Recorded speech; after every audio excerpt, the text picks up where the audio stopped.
What's going on YouTube? It is Doubtfull here with another Overexplained video. This time it's going to be for Hecarim, who is currently very strong right now. I'm sure anybody who is currently playing League knows about Hecarim being very strong.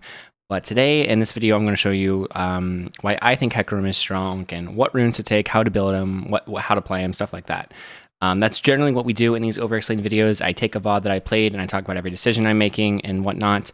I'm going to try a different style where I don't actually pause the video. Normally I'm pausing a lot, but I think people really don't like that. So we're just going to play the video and I'm going to talk about sort of what's going on and what I think about the game. So the runes that we're going to be taking are Phase Rush, Nimbus. I mean, you can actually see the runes right there. Nimbus Cloak, Celerity, Water Walking, and then we take, I want to say that is, it's not Cheap Shot. It's the one where you dash and deal more damage, and then Ravenous Hunter. We're going to start on our red because Hecarim does this very efficiently, and we get a bot side leash as well, which is nice. And we're just going to walk over here, smite this immediately, and cast our W and start healing. The reason you smite immediately is because you do get some AD from it because of Hecarim's passive, which gives you AD based on bonus movement speed. And we got bonus movement speed from Nimbus Cloak. So that's always something that you could think about. It's pretty small, but it does make a small difference. So the build we're going to be doing this game is actually something that originated, as far as I'm aware, from Korea, and that is where you go, you skip, you don't build your smites like Skirmisher Saber or Chilling Smite. You don't buy either of those. You just go straight into Triforce. Now, what I tried to do right there is keep my Q stacks. Hecarim has these Q stacks. You can kind of see it in the bar there. It goes up to 2, and when it's at 2, the cooldown for your Q is faster, and it also does more damage. So here I start to head towards top side, but then I see how low blue is, so I wait for the vision from Ash's E to run out, and then I start heading towards bot side. Right now she thinks that I'm going towards top. Actually, I'm going towards bot. Hecarim has one of the best level 3 ganks in the game. So looking for, I try to always look for level 3 ganks, especially on push lanes like this. Now this is an enormous wave, so it's a little bit scary, but I decided to go for it. I wait a little bit here for my bot lane to hit level 2, and then we go for it. I E immediately onto Ashe, and I actually push her towards her turret, which was pretty bad. Definitely a huge fail for me. I tried to wait to see if she would flash my E, but she never did. So that did end up looking pretty bad, but ideally you're not Eing her towards her turret. You're Eing her sort of towards your teammates and whatnot. So I tried to shove this wave in, but I actually run out of mana. Now, usually when I do these Overexplains, it's on a champion that I'm like really familiar with, but I'm actually not too. I played a decent amount of Hecarim, but I wouldn't say I'm by any means a master. So I tried to shove this wave, thinking we're going to be able to delete it, and we actually can't, and it ends up messing up their wave pretty badly. And my teammate's actually going to flame me here for pushing it. And I shouldn't have actually responded. I just immediately mute like I always do. There's no reason to listen to that. It doesn't help anyone in the game. You should always mute your teammates if they start flaming. It's absolutely nothing good comes from listening to that. It just distracts you, and it takes you out of the flow state when you're playing, which is a thing, and maybe I'll talk about that more in another video if you guys are interested in. But I just immediately mute him so I can stay focused on the game and winning. And right now I'm thinking I need to help them break this freeze bot, or they're going to be screwed. In case you're curious, yeah, so I thought I could shove in that bot wave. Clearly I could not. I kind of wish Senna really should have pinged me off if she didn't want me to shove it, but maybe she thought that I could shove it too. Either way, I think we both kind of made a mistake there, but I just decided to go straight back bot to help make sure that they can shove this wave in safely so that we are actually winning this bot lane. And we get a really good opportunity. Janna walks too far up, and we're just able to pretty much one-shot her. I think I should have turned my W on right there for a little bit of extra damage when I went in. I'm not sure why I didn't turn it on right away. Maybe I didn't turn it on so I could save it for the Sheen proc. That's something that I'm not really sure. If there's like a Hecarim one trick or something watching this video, maybe Badid or anyone who's like really good, let me know if you save W for your Sheen proc or if you just cast it right away. That's something I'm not positive about. But I still want to play bot. I see that Echo's topside, so I'm like, okay, we should go for this bot again. But Janna's already back. She bought boots, so she got back really fast, and she's just got abilities that give her more move speed. So now we've killed Janna 3 times 5 minutes in. We go out to drop aggro, and we're eventually going to pick the aggro back up, or actually Yumi's going to take the aggro. But we get 5 kills so far in the bot lane, 5 minutes into the game. We get double TP'd on here. Fortunately, only Senna dies. I'm running away to live, but I decide to I go back so Yumi can jump to me and get away for free. There was no way we were going to let Senna there, but it's actually not too bad. We got a total of 5 kills. We denied some amount of XP from their enemy bot lane, and the most important thing is we've tilted them a lot, which is really nice. I decided to build into this. I'm continuing to build into Triforce because, again, we're not going to build our jungle item this game. We're going straight for Triforce. I'm not positive. I know that first back, you always want to buy Sheen. I learned that from Badid, who's a really good Hecarim player. I'm sure you know him. I am Badid. But yeah, I don't know like how big of a priority boots are, honestly, because obviously I could have bought boots like instead of Ruby Crystal.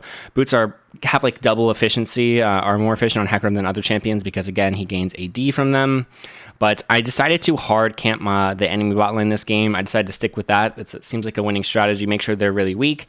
And then it also makes my Yuumi stronger, which is really nice. Hecarim plus Yuumi is a really insane combo, and definitely something that's worth thinking about. So camping for this lane has that double efficiency. I've not gone top yet because I'm really... I know... Well, originally I didn't go top because I knew that Echo almost certainly took all of my top camps. And that's why you're going to see he ends up being a much higher level than me because he pathed a little bit more efficiently than me. I sort of pathed to get my lanes ahead. And hopefully, well, this spoiler, it does work out for me in the end. But it is a bit of a gamble that you take. You have to. It's good to understand the risks, like what you're sacrificing. Like, yeah, I killed their bot lane 5 times, but I sacrificed my entire top camps, and I'm a little bit behind in XP, even if I'm ahead in gold. Here, I end up wasting quite a lot of time. I try to find this Echo in the jungle because I see how low he is.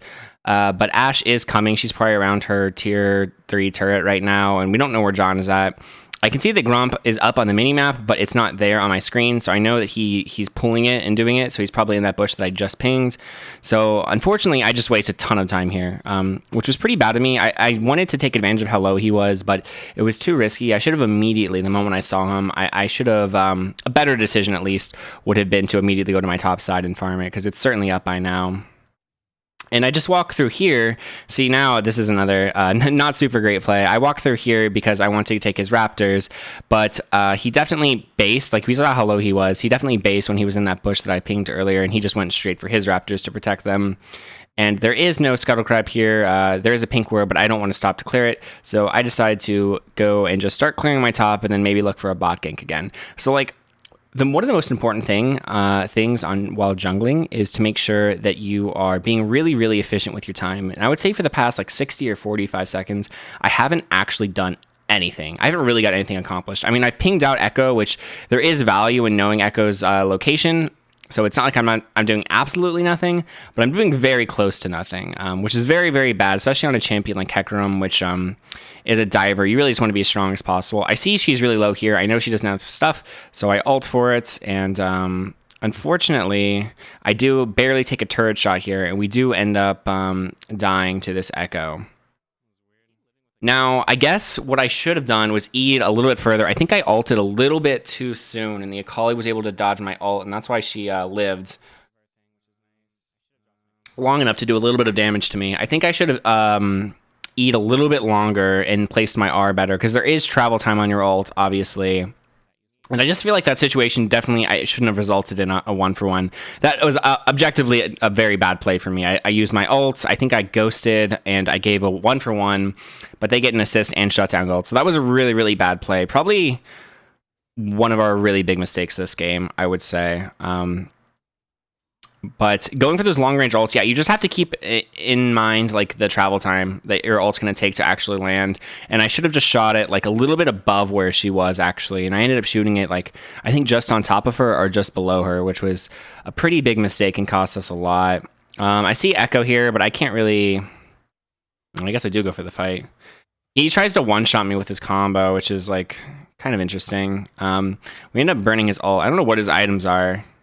But I have some HP from Phage, so he's not quite able to do that. And all 3 of us are here now. I'm still thinking that I want to get this Herald. Herald's really good pre-14 minutes, really pre-13 minutes, so you can drop it and get the plate gold.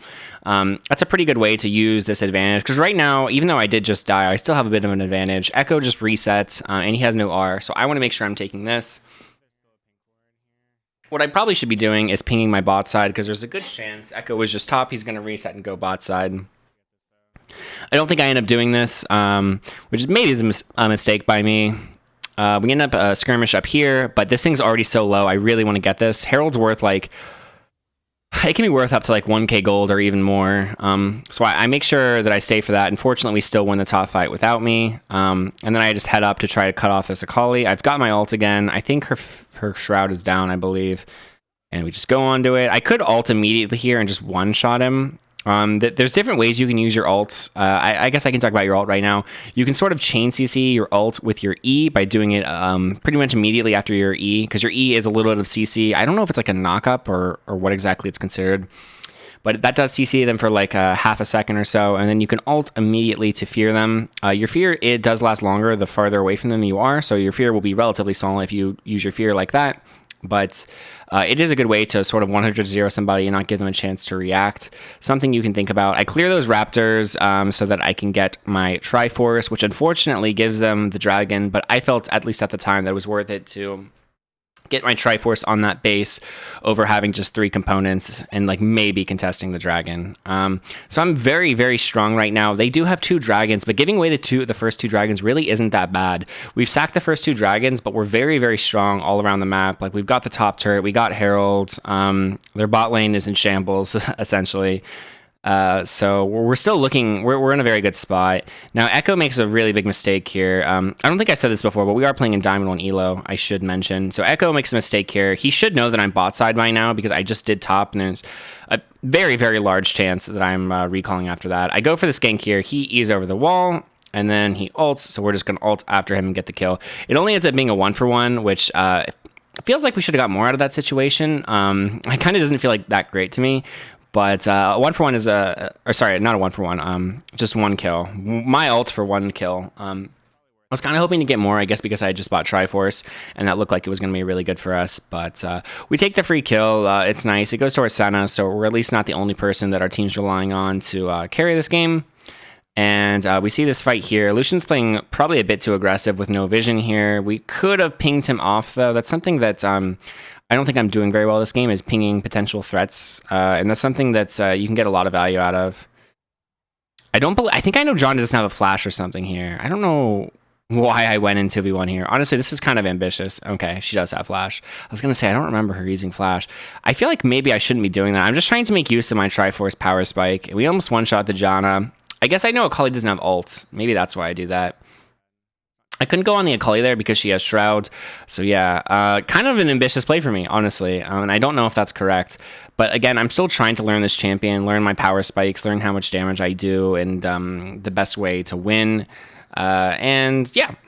So we are at least putting a lot of pressure out on the map. Again, their bot lane is still pretty far behind. We've got top lane ahead with because of the Herald Gold, and we got ourselves ahead, which is really important too. I'm going to end up going Mercury Treads here for the next buy. I don't know if buying tier 2 boots is correct, but they do have a decent amount of AP damage on their team, and some CC with Echo, W, and Ashe ult, so I think it's pretty good. And again, tier 2 boots, we get that added efficiency from our passive, which is huge.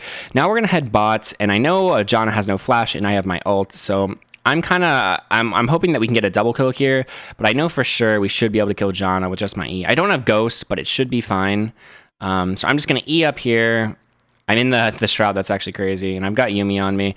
I think I should have maybe just ulted the first tornado here. Again, we end up just getting a 1 kill here, but it's pretty nice. I didn't have to use my ult. 1 kill for Yuumi ult. That's pretty solid.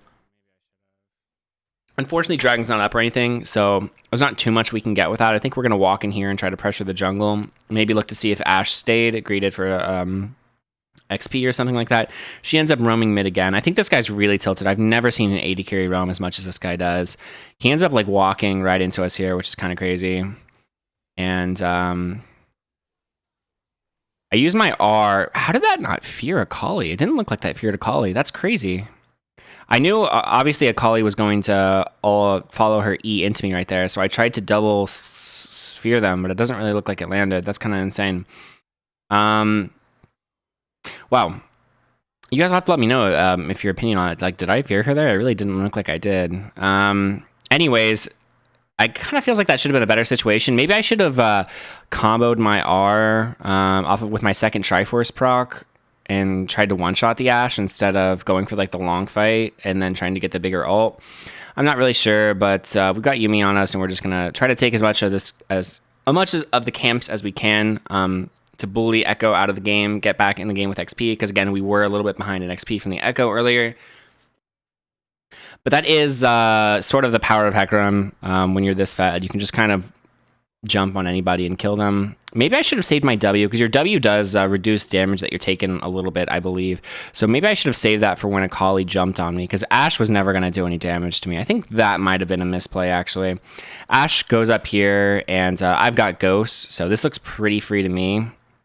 I know Janna also has no flash, so we end up doing this. I was pretty confident that Senna was going to finish off the Janna, and I end up going for Ashe here. And we get the double. Oh, I just hit the turret once because it's almost dead, and we just clear them. Very, very fast with the Yuumi on top of me, the heals. And we're kind of just able to take over the game at this point because we're so fed. We just want to fight a lot with Hecarim, I believe. We want to make sure we're using this advantage and looking for these fights, people being a little bit out of position. And it's really good. So from here, it doesn't really matter that we give up the first 2 dragons, because now we have complete control of the game, and we should be able to get the rest of the dragons from here. That's sort of the theory behind that. So we always want to make sure that we're being very careful. Okay, they have the game plan called, so I just play this really slow. No reason to time our flash or anything. Just wait until it's absolutely done. I walk over here, but then I see that Scuttle Crab's about to spawn. I want to make sure I take Scuttle Crab so that Echo can't take Scuttle. Very, very important. Also, the sooner I kill it, the sooner it spawns again. And again, Echo's never going to be able to shouldn't ever get any more Scuttle Crabs from here on out. We just want to make sure we're sort of choking him out of the game XP-wise. I take the time to clear that ward. I don't know if that's correct or not, but denying them vision seems pretty good. And then, dude, this is actually something that I think I should have just based here, actually. This is something... Anytime I ever build Death's Dance, this item feels so bad to build, because Caulfield's is a decent item, but it's not that great. And then Aegis just doesn't feel great at all to buy. So I guess maybe on 2200 gold I should be basing, but I never, spoiler alert, I never end up basing, really, I don't think. I never spend this gold. I'm just sort of on the map stealing, because his camps are up and I want to deny him XP, so I'm like, okay, well, we'll just go for this. I'm not sure. I'm curious to hear what your guys' opinions are. Again, these... They end up getting Herald, which probably should never happen. I should have known it was up, and maybe I should have pathed that way to make sure I deny that. It feels very, very weird that they get Herald when we're pushing all of their turrets down. It's kind of a desperation play. Maybe I was thinking that he shouldn't, it would be really weird for them to go for that. Not the end of the world, but it does feel a little bit weird. But it does come at the cost of his entire blue side jungle. So honestly, I don't even know if that was worth, because this is so much XP and gold too that we're just continuously denying him of. And we're just going to get all of this. And now I've got 2200 gold, which is the Caulfields plus Aegis buy. I think this is the moment that I should have based. I honestly find it hard to believe that I don't base here, to be completely honest with you. But I just don't. I see that they're sort of chasing Lucian down topside, so I just start walking over here to see if I can sort of get a fight. I've got my ult, I've got Yuumi on me, so we're in a pretty good position. I see Janna now, so I'm just going straight for the Sakali. I could ult her right here and try to push her back into Lucian, but it is a bit risky and not really necessary. Echo and Vlad trade 1-for-1. And it just kind of would be insane to dive here. They end up gangplank ulting, which is kind of crazy. But yeah, I've got 2.4k gold almost now. And there's absolutely no reason to dive there. That would be probably the one way we can lose, is if I do some crazy stupid dive. So fortunately, I don't do that. You'll see a lot of people in lower MMRs do dives like that. I honestly think it's just because they get bored and they just want to kill people. But we're just slowly choking them out of this game. Even if I'm not killing anyone anymore, they can't play the game. You can see, I took Echo's entire bot side, and then now I'm taking his entire top side, and Lucian took his red. So he didn't get a single camp out of that camp rotation right there. Now I really wanted to base, but then I see Scuttlecrab spawning bot, and again, I want to make sure I'm choking Echo out, so I just go straight to the Scuttlecrab to make sure he can't get anything. I think he spots me on the minion wave there, and that's why he doesn't even try to go for this. But then it's okay, now his Gromp spawning, so now I should go take his Gromp, make sure he doesn't get that. Looks like I don't do that though. I don't go for his Gromp because we don't have vision of everybody, and it's possible I could get caught there. Though to be fair, I have my ult. Maybe I didn't do it because I don't have my my smite. Gangplank's talking in chat. I'm guessing the 80 carry that I muted early on is talking shit or something. which is not surprising considering the fact that he flamed me earlier. Seems like something that they would do. And we're just going to farm my entire top side. Now I'm so close to Death Stance, I'm like, all right, screw it. I've committed. I'm just going to stay on the map until I have Death Stance. We end up just grabbing all of this. I want to say it's 3,600 gold for Death Stance. And I don't know if I've talked about this yet in this video, but I'm going to take time to talk about it now. The quote-unquote Korean build for Hecarim is to skip your jungle item completely. Like, normally the old build was Triforce into Cinderhulk, but now what people are doing is they're going Triforce, still not buying the jungle item, and then they're going into Death's Dance, and it's a really insane power spike. Now, we see them all bot, so we're just going to jump onto Baron here. Honestly, I think Ashe actually AFK'd or quit the game at some point here. We haven't seen her for a while. Maybe she AFK'd when we killed her mid, like, not too long ago. I haven't actually killed anyone in forever at this point in the game. But we're just going to end up... Sunny makes the call for Baron, and yeah, it's a 3-0 forfeit. So I'm guessing Ashe quit the game, unfortunately. But that's what we did. Apparently, I cut the tape there. So I'm going to talk real quick here and just sort of finish out the video. The key thing that Badee taught me when I was talking to him about Hecarim is to look for those level 3 ganks, especially with Phase Rush. You're just very strong. Phase Rush and Ghost, you can pretty much kill anybody. It's one of the strongest level 3 ganks in the game, I actually think. I think it's really underrated. And in the past, I would always go for like a full farm on Hecarim, but honestly, that level 3 gank is really, really insane and has really high potential. I've also seen in Korea a level 3 invade from Hecarim, and then he just did his entire bot side like you saw in this video here, and then he just went into the enemy's red. And that was against a relatively weak early game clear. It was actually against an Echo, which I was against this game, so that could have been a play that I went for instead. But instead, we went for the bot lane domination tactic, and that worked out for us. But there's a lot of different things you can do with this champion. He's very, very strong right now. I want to say he has like a 53% or maybe a 54% win rate when you take Phase Rush and you build like this. So definitely check him out. And yeah, that's all I got. I'm going to be doing a lot of the videos in this style if you guys like them. I think most people like these sort of Overexplained styles. So if you want to see more of this... let me know, and let me know what champs you want to see, because I would love to do it. These are really fun. I actually learn a lot from watching my own VODs too. It's really useful, not only for me, hopefully for you guys too, but also for me. So thank you for watching, and I will catch you guys in the next video. Bye.